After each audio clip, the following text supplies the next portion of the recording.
Bryan Singer's career was in trouble. Only a short time earlier, he'd been the hottest director in town after the success of The Usual Suspects. But then his follow-up film, Apt Pupil, had been a commercial disaster. Bill Mechanic had done his best to steer him away from it. You know, we'd let you direct anything. We'd let you direct the phone book after Usual Suspects, but then you hand us this about a boy who discovers a Nazi war criminal in his neighborhood, and they just slowly destroy each other and the world around them. And I'm just like, yeah, it's cool. And he's like, yeah, but it's not easy. We watched Apt Pupil, and I thought it was pretty clear the movie was going to fail. That was interesting, but was completely uncommercial and had no chance of working. And probably a better time to take a director like Bryan Singer than after Usual Suspects, where they think they can direct any movie. I even remember Bill Mechanic, who was chairman of 20th Century Fox, coming out of the screening. And I'm looking at him and I'm saying, "You still want me to make X-Men?" And he said, "Oh yeah, this is good stuff. It's not supposed to make money." But X-Men was meant to make money. To play the film's central mutant hero, Wolverine, the studio had cast British actor Dougray Scott. But then came the news that Scott would be delayed for several weeks on his current film, Mission Impossible 2.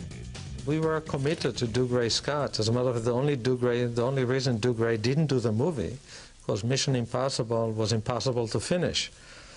And we waited and waited and waited, and by then the movie was in jeopardy.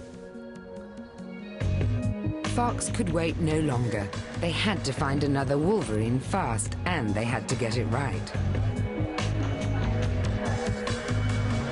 Whatever star they chose would make the difference between a hit and a flop.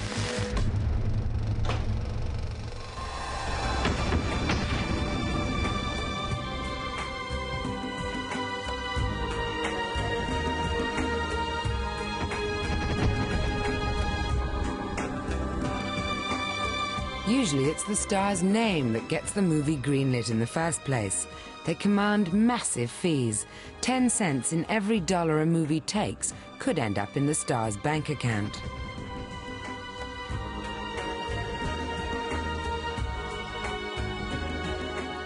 Bill Mechanic, the head of Fox Studios, was searching for a big name for another pet project, a remake of Dr. Dolittle.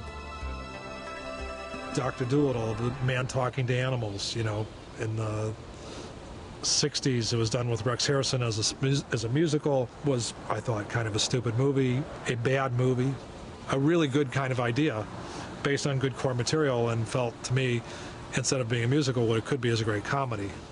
Put somebody who was anything but safe in a family film, which was Eddie Murphy, and make it seem completely different.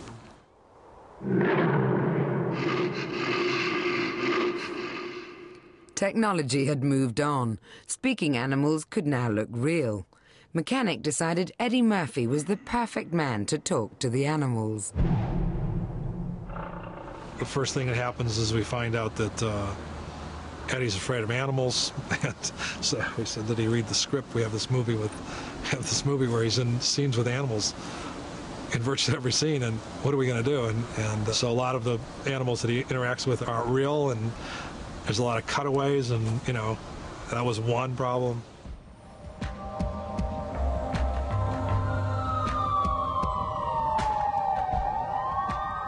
Then another body blow. Eddie Murphy was stopped by police. Eddie Murphy was found somehow in the middle of Hollywood, in the middle of the night, giving a car ride to a transvestite, to which his publicist then brilliantly turned around. He's a good Samaritan. He was just giving this poor transvestite in need of a ride, you know, a ride to wherever he or she was going, and it's brilliant.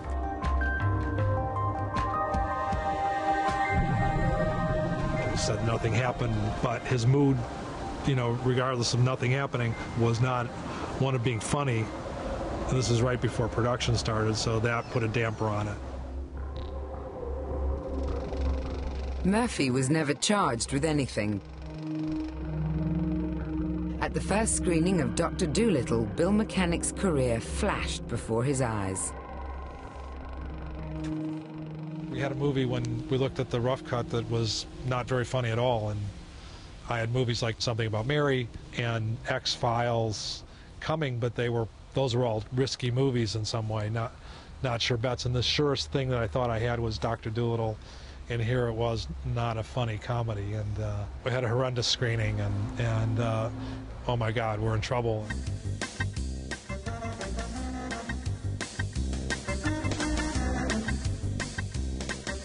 How do you make a lame comedy funny? The studio moved quickly to save the wounded beast by adding popular comedians to write and voice the animal characters. And turn the comedy from Eddie being what Eddie normally is, which is the center of the comedy, to Eddie being the center of the movie and the comedy coming from the characters. 20 top comedians were brought in, including Gary Shandling and Ellen DeGeneres.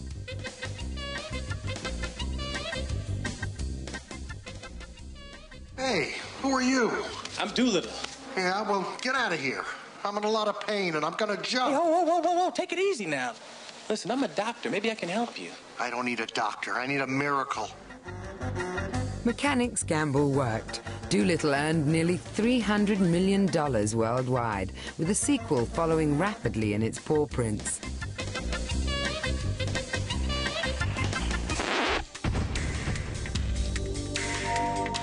On set, stars generally get what they demand, but the producer's art is to keep them from the writer. All producers are terrified that the actors will get hold of the writers and nobble them and say to the writers, you know, look, this part of mine, make me taller, make me have bigger muscles, you know, make me have a bigger dick, whatever. And so they don't like writers meeting the actors.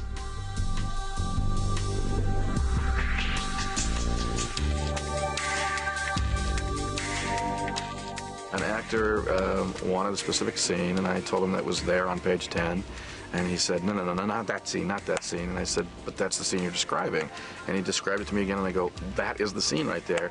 And it was sort of a, you know, a little argument, and I just said, I'm not going to argue this. And I said, fine, I'll get you your scene. I went into the production office, you know, sat down, got a piece of paper, a different color piece of paper, and a different typewriter ribbon, and typed out the same page and went back and said, how's this? And he said, that's what I'm talking about. That's the scene I wanted. I said, okay, let me know if you need anything else. I've had some really bad experiences with actors being brutal and being brutal to scripts. I, of course, am not going to say who, Kevin Spacey, Helen Hunt, but I've been beaten up, as we all have been, and people in the corner, the directors and producers, are just kind of cowering and saying, thank you, sir, may I have another? And the actor gets to do whatever they want.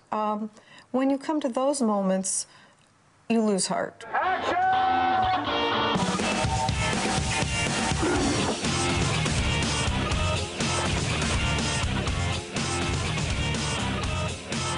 On the Gladiator set, writer Bill Nicholson was finding out what he'd let himself in for. This was like a war zone, you know. I was coming into a war zone. Things came to a head over what would become the most memorable scene in the movie.